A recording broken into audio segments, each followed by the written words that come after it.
नमस्कार दोस्तों।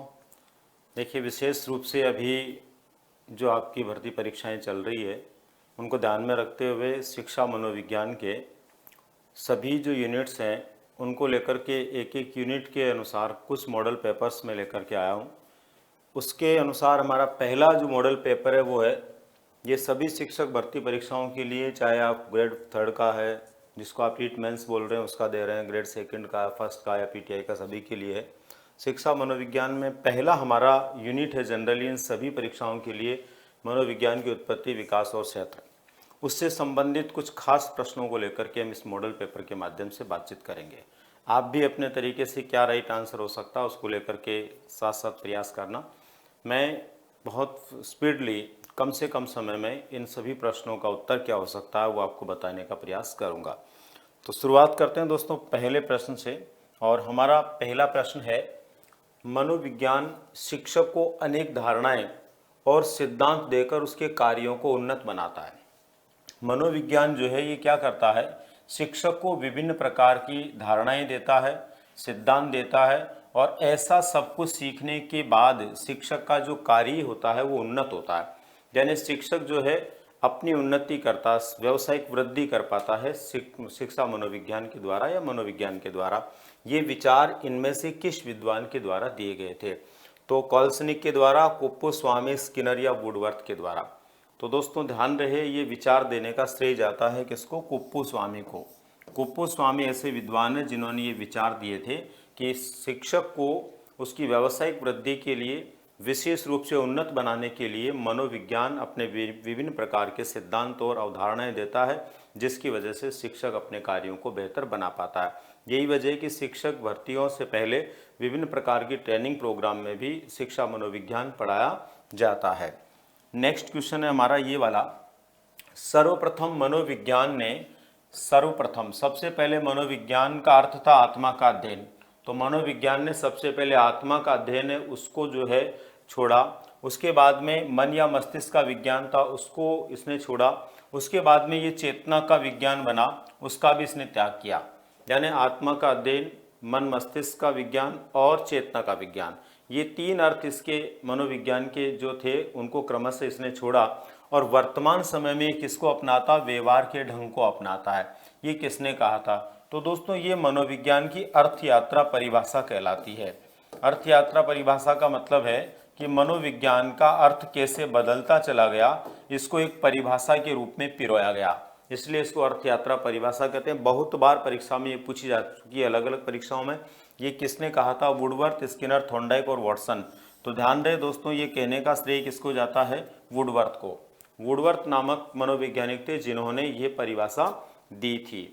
Next question है हमारा इसमें, मनोविज्ञान के किस संप्रदाय में तथ्यात्मक और वस्तुनिष्ठ विधियों के अध्ययन पर बल दिया जाता है? दोस्तों हमेशा ध्यान रखो, मनोविज्ञान में वैसे तो बहुत सारे संप्रदाय हैं, संरचनावाद है, मनोविश्लेषणवाद है, प्रयोजनवाद है, इसके अलावा व्यवहारवाद है, गेस्टाल्टवाद है, इस तरह से बहुत सारे संप्रदाय हैं। लेकिन ऐसा संप्रदाय जिसने विशेष रूप से तथ्यात्मक और वस्तुनिष्ठ विधियों के ऊपर गौर किया, तो तथ्य और वस्तुनिष्ठ विधियों पर गौर करने वाला संप्रदाय है व्यवहारवाद, जो जेबी वॉटसन के द्वारा दिया गया था 1913 ईस्वी में। दोस्तों यही व्यवहारवाद है जिस व्यवहारवाद के अंदर क्या किया जाता है, विभिन्न प्रकार के तथ्यात्मक जो चीज़ें होती है उनके बारे में और वस्तुनिष्ठ जो चीज़ें होती है उनके बारे में विशेष रूप से अध्ययन किया जाता है या उनके ऊपर बल दिया जाता है। नेक्स्ट है, मनोविज्ञान नहीं है। मनोविज्ञान नहीं है, ये मनोविज्ञान की प्रकृति से जुड़ा हुआ प्रश्न है। तो मनोविज्ञान की प्रकृति क्या होती है, अगर अपने को ये पता है तो मनोविज्ञान नहीं है वो हम पहचान लेंगे। दोस्तों मनोविज्ञान की प्रकृति जो होती है वो विधायक होती है। मनोविज्ञान की जो प्रकृति होती है वो व्यवहारात्मक होती है, प्रयोगात्मक होती है, अनुप्रयुक्त होती है। अब यहाँ पर जो दिए गए विकल्प है उनमें से क्या नहीं है वो अपने को छांटना है, क्योंकि यहाँ पर नहीं है पूछ रहा है। तो दोस्तों अनुप्रयुक्त, किसी के अनुसार या किसी के लिए काम आने वाला तो मनोविज्ञान होता है। इसीलिए तो भिन्न भिन्न प्रकार के मनोविज्ञान होते हैं। व्यवहारिक मनोविज्ञान है ही है, वर्तमान समय में इसका अभिप्राय ही व्यवहार के विज्ञान के रूप में या अध्ययन के रूप में हम लगाते हैं। इसके बाद में विधायक विज्ञान भी होता है।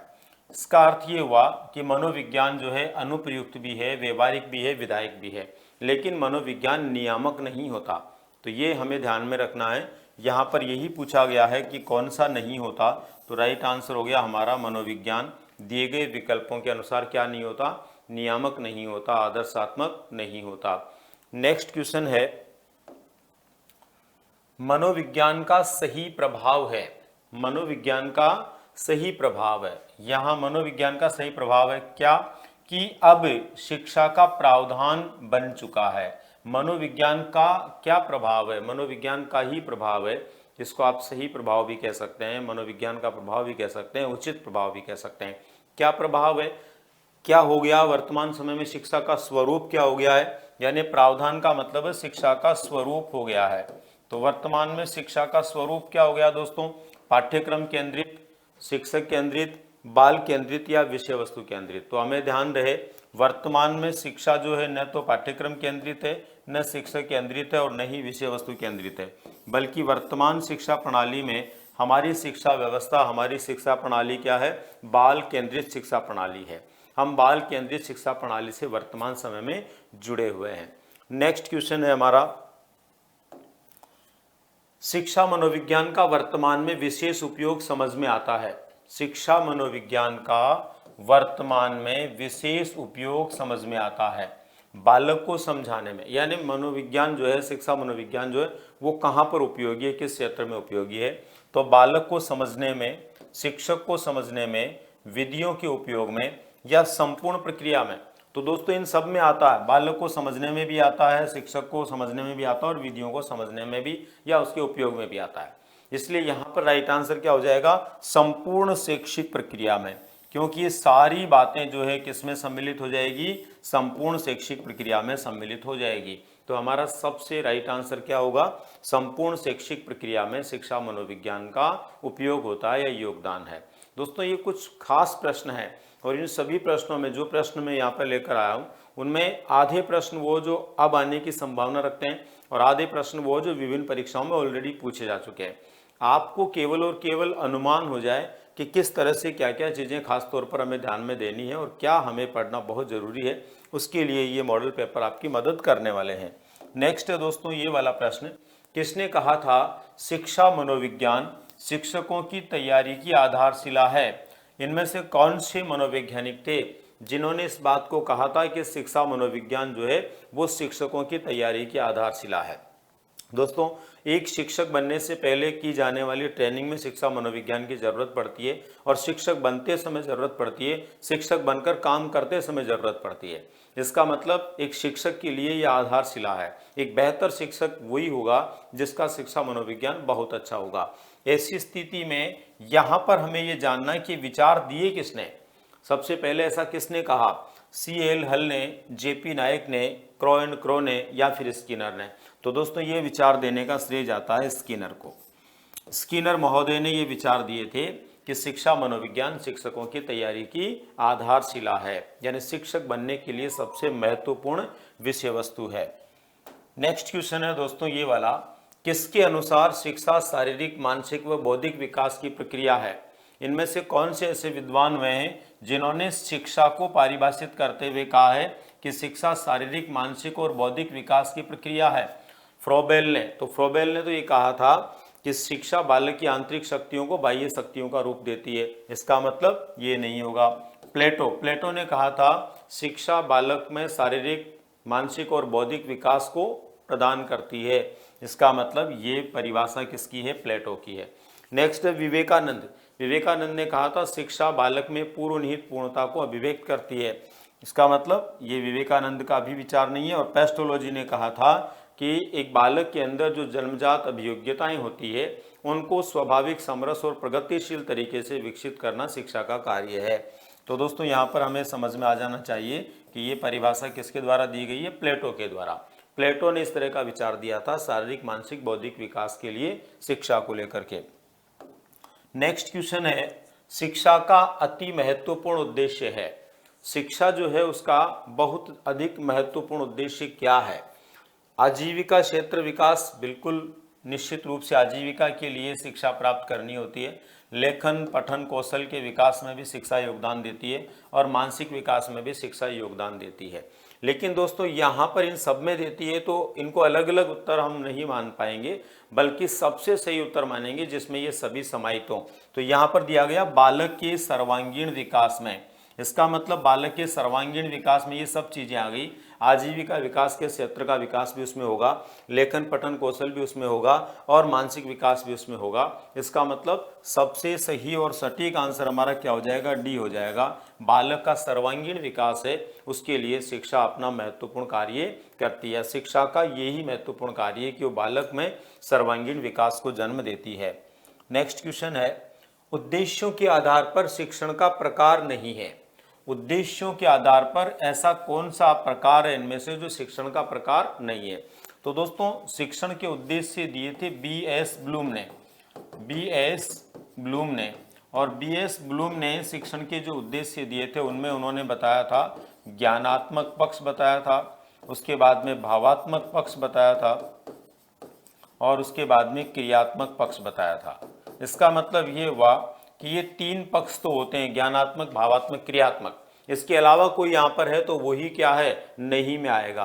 तो ज्ञानात्मक होता है, क्रियात्मक होता है और भावात्मक होता है, विवेचनात्मक नहीं होता। इसका मतलब राइट आंसर हमारा क्या हो जाएगा, विवेचनात्मक। यानी कि इस उद्देश्यों के आधार पर शिक्षण का कौन सा प्रकार नहीं होता है, विवेचनात्मक प्रकार नहीं होता है। नेक्स्ट क्वेश्चन है हमारा, जेम्स सली नामक मनोवैज्ञानिक ने मनोविज्ञान को खालिस्तान के रूप में परिभाषित किया। जेम्स सली नामक मनोवैज्ञानिक हैं। दोस्तों वैसे तो आपको पता होना चाहिए कि जेम्स सली जो है वो चेतना के विज्ञान के समर्थक थे। चेतना का विज्ञान जो मनोविज्ञान का अभिप्राय आया था 19वीं सदी में, उसके समर्थक थे जेम्स सली है, टिश्नर है, चैडविक है, इसके अलावा विलियम जेम्स है, विलियम वुंट है, ये सब इसके समर्थक रहे हैं। लेकिन यहाँ पर अपने को ध्यान रखना है कि ये पूछा गया जेम्स सली नामक मनोवैज्ञानिक ने मनोविज्ञान को किस रूप में परिभाषित किया। तो ये भले उसके समर्थक थे लेकिन इन्होंने अपने तरीके से मनोविज्ञान को परिभाषित किया था और इन्होंने परिभाषित किया था आंतरिक संसार के रूप में। किस रूप में परिभाषित किया था, आंतरिक संसार के रूप में परिभाषित किया था। इन्होंने कहा था कि मनोविज्ञान जो है आंतरिक संसार जो है एक प्रकार से व्यक्ति के लिए होता है, मानव के लिए होता है। इस आधार पर इन्होंने आंतरिक संसार के रूप में परिभाषित किया। तो ध्यान रहे, अगर इनका आता है तो चेतना बिल्कुल नहीं करना है गलती से भी, क्योंकि हमारे मन में ये रहता है कि इसने उसका समर्थन किया था तो ये चेतना का संसार होगा, लेकिन क्या दिया इन्होंने, आंतरिक संसार के रूप में परिभाषित किया है। नेक्स्ट क्वेश्चन है दोस्तों, किस संप्रदाय में किसी वस्तु के अवयवों के स्थान पर संपूर्ण को सबसे पहले केंद्र में लाया जाता है। ऐसा कौन सा संप्रदाय है जो पहले पूर्ण को देखता है और बाद में अंश को देखता है। तो दोस्तों एक संप्रदाय है जो पूर्ण से अंश की ओर शिक्षण सूत्र भी देता है और यह संप्रदाय है दोस्तों गेस्टाल्टवाद। गेस्टाल्टवाद के लोगों ने कहा है कि मानव की प्रकृति है, सबसे पहले वो पूर्ण या संपूर्ण या समग्र आकार को देखता है और उसके बाद में वो किसी एक पक्ष को या उसके अवयव या अंग या अंश को देखता है। इस आधार पर इसका राइट आंसर क्या हो जाएगा, गेस्टाल्टवाद हो जाएगा। गेस्टाल्टवाद से जुड़े हुए संप्रदाय के या गेस्टाल्ट संप्रदाय के लोग हैं, जैसे कि आपको पता होगा 1911 ईस्वी में सबसे पहले इस विचार को देने का श्रेय मैक्स वर्दीमर को जाता है। तो मैक्स वर्दीमर है, कॉफका है, कोहलर है, लेविन है, ये इस तरह के विद्वान हैं जो इस संप्रदाय से जुड़े हुए, और इन्होंने ही ये बात कही है कि पहले मनुष्य क्या करता है, पूर्णाकार को देखता, फिर उसके बाद में उसके अंश की तरफ उसका ध्यान जाता है। नेक्स्ट है, शिक्षक को शिक्षण संस्थिति प्रदान की जानी चाहिए। इसका मतलब है दोस्तों एक शिक्षक जो है वो शिक्षण व्यवहार जब करे तो कौन सी स्थिति के अंदर उसको शिक्षण व्यवहार करना चाहिए या क्या ध्यान में रखते हुए। इसका मतलब हम यूँ लगा सकते हैं, क्या ध्यान में रखते हुए शिक्षण कार्य करे, ध्यान में रखे और फिर उसके बाद में वो शिक्षण कार्य करे। तो इनमें से क्या ध्यान में रखे वो, कक्ष के वातावरण के अनुसार शिक्षण कार्य करे, विद्यार्थियों की मानसिक एवं शारीरिक आयु के अनुसार शिक्षण कार्य करे, शिक्षण सहायक सामग्री के अनुसार करे या पुस्तकों की उपलब्धता के अनुसार करे। तो दोस्तों यहाँ पर वैसे तो ऐसा लग रहा है कि सभी हो सकते हैं, लेकिन सबसे उत्तम प्रकार का विकल्प क्या है। तो सबसे उत्तम प्रकार का विकल्प है दोस्तों विद्यार्थियों की मानसिक एवं शारीरिक आयु के अनुसार इसको मानसिक आयु और शारीरिक आयु को ध्यान में रखते हुए, या मानसिक स्थिति क्या है, बालक कितने समझदार हैं, कितने परिपक्व हैं, उसको ध्यान में रखते हुए और उनकी आयु को ध्यान में रखते हुए शिक्षक को क्या करना चाहिए, शिक्षण कार्य करना चाहिए। तभी जाकर के वो क्या दे सकता है, बेहतर परिणाम दे सकता है। यानी इनमें से सर्वोत्तम परिणाम के लिए बी विकल्प में दिए गए विचार को ध्यान में रखते हुए शिक्षक को शिक्षण कार्य करने की जरूरत होती है। नेक्स्ट क्वेश्चन है, शिक्षा मनोविज्ञान अध्ययन करता है। शिक्षा मनोविज्ञान अध्ययन करता है, किसका अध्ययन करता है शिक्षा मनोविज्ञान? आत्म तथा धार्मिक परिस्थितियों का, मानव व्यवहार की शैक्षिक परिस्थितियों का, चैतन्य की असीमित परिस्थितियों का, मस्तिष्क की बौद्धिक परिस्थितियों का। तो दोस्तों यह है शिक्षा मनोविज्ञान। शिक्षा मनोविज्ञान को हम यदि पारिभाषिक दृष्टिकोण से देखें तो स्किनर ने कहा शिक्षा मनोविज्ञान मनोविज्ञान की वह शाखा है जो शिक्षण व अधिगम से संबंधित है। इसका मतलब ये बात शैक्षिक परिस्थितियों की बात हो रही है। दूसरे नंबर पर यदि हम बात करें शिक्षा मनोविज्ञान के बारे में क्रो एंड क्रो के अनुसार, तो क्रो एंड क्रो का मानना है कि एक व्यक्ति के या बालक के जन्म से लेकर के उसके वृद्धावस्था तक की जो स्थितियां होती है, वहाँ तक उसमें जो भी चेंजेज आते हैं, परिवर्तन आते हैं, जो भी अनुभव होते हैं, उन अनुभवों की व्याख्या और वर्णन करना किसका काम है? शिक्षा मनोविज्ञान का काम है। तो यहाँ पर भी शैक्षिक वातावरण की बात हो गई।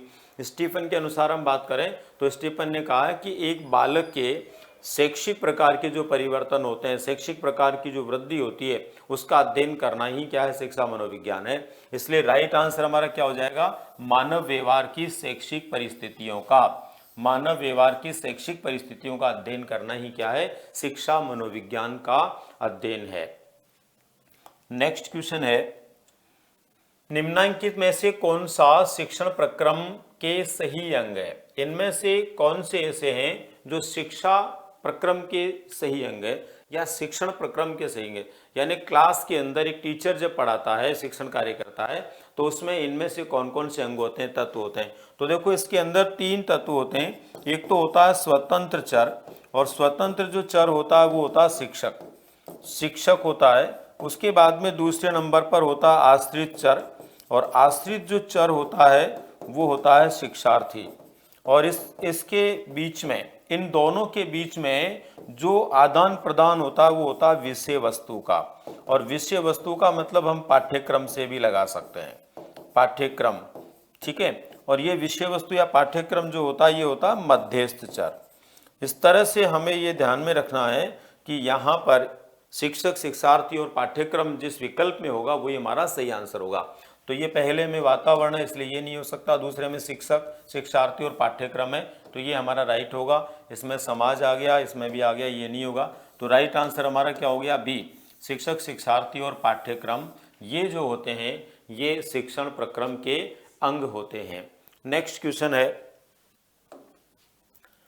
साइकोलॉजी शब्द मूलतः किस भाषा का? देखो साइकोलॉजी शब्द है ये सबसे पहले 1590 ईस्वी में उपयोग में लाया गया, और सबसे पहले इस शब्द को लाने का श्रेय जाता है किसको?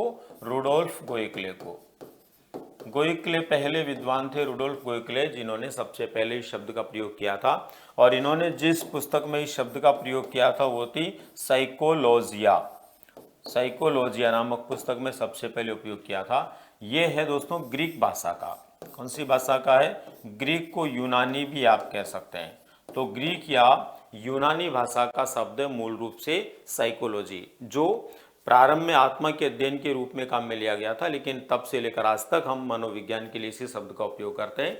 वर्तमान में भले इसका व्यवहार का अध्ययन अभिप्राय हो गया, लेकिन साइकोलॉजी का मूल अर्थ आज भी क्या है? आत्मा का अध्ययन या विज्ञान है। नेक्स्ट क्वेश्चन हमारा है ये वाला, मानव संस्कृति पर शिक्षा का क्या प्रभाव पड़ता है? मानव की संस्कृति पर शिक्षा का क्या प्रभाव पड़ता है? यानी हमारी जो संस्कृति है मनुष्य की, उसको शिक्षा किस प्रकार से प्रभावित करती है? संस्कृति को नियमित करना, यानी जिस संस्कृति में हम रह रहे हैं वो संस्कृति नियमित बनी रहती है। तो बिल्कुल दोस्तों, शिक्षा वो कारक है जिससे हमारी संस्कृति चलायमान रहती है, नियमित रहती है। सांस्कृतिक वातावरण को हस्तांतरित करना, समय समय पर पीढ़ी दर पीढ़ी या व्यवस्था के अनुसार सांस्कृतिक वातावरण को आगे बढ़ाना, ये भी इससे होता है। हमारी संस्कृति एवं रीतियों में परिष्कार करना, बिल्कुल दोस्तों, हमारी संस्कृति और हमारी परंपराएं, हमारे रीति रिवाज है, उनको समय के अनुसार हम बदलते हैं, अच्छे बनाते हैं और अच्छा करने का प्रयास करते हैं, परिष्कृत करते हैं। ये सब कुछ शिक्षा की वजह से ही संभव है। इसका मतलब राइट आंसर क्या हो जाएगा? डी, उपर्युक्त सभी। यानी ये सभी कार्य जो हम किसके माध्यम से करते हैं? शिक्षा के माध्यम से करते हैं, शिक्षा के द्वारा करना इनको संभव है। नेक्स्ट क्वेश्चन है ये वाला, मानव जीवन की मनोभौतिक एकता कहलाती है। मनोभौतिक का मतलब होता है दोस्तों मन और शरीर की एकता। मनोभौतिक शब्द जब भी आए तो इसका मतलब आपको ध्यान में रखना है, ये मन प्लस शरीर की बात कर रहा है। इसी को मनोविज्ञान में मनोभौतिक कहते हैं। तो दिए गए विकल्पों में से जहां मन और शरीर की बात है वही हमारा राइट आंसर होगा। तो मन एवं शरीर का संगठन, ये फर्स्ट विकल्प में दिया हुआ है, तो हमारा राइट आंसर ये क्या हो जाएगा? मन एवं शरीर की का संगठन। शरीर एवं हड्डियों का संगठन नहीं है, हृदय शरीर का नहीं है और आत्मा मस्तिष्क का नहीं है। तो यहाँ पर क्या होगा? मन और शरीर। हमेशा ध्यान रखो, मनोभौतिक शब्द आने का मतलब मन और शरीर की बात हो रही है। तो राइट आंसर हमारा हो गया इसमें ए। इसके बाद में दोस्तों नेक्स्ट क्वेश्चन है हमारा, मनोविश्लेषणवाद से संबंधित है, नहीं है। मनोविश्लेषणवाद से संबंधित नहीं है। यहाँ जो विद्वानों के नाम दिए गए उनमें से कौन ऐसे हैं जो मनोविश्लेषणवाद से संबंधित नहीं है? तो दोस्तों ये तो मनोविश्लेषणवाद के जनक है, ये तो मनोविश्लेषणवाद के जनक है ही है। इसका मतलब ये तो अपने आप के अंदर इसके होंगे ही होंगे। उसके बाद में दूसरे नंबर पर एरिक्सन। एरिक्सन जो ये नव फ्रायडवाद के जनक है। और नव फ्रायडवाद का मतलब क्या हो गया? नव फ्रायडवाद का मतलब नव मनोविश्लेषणवाद हो गया।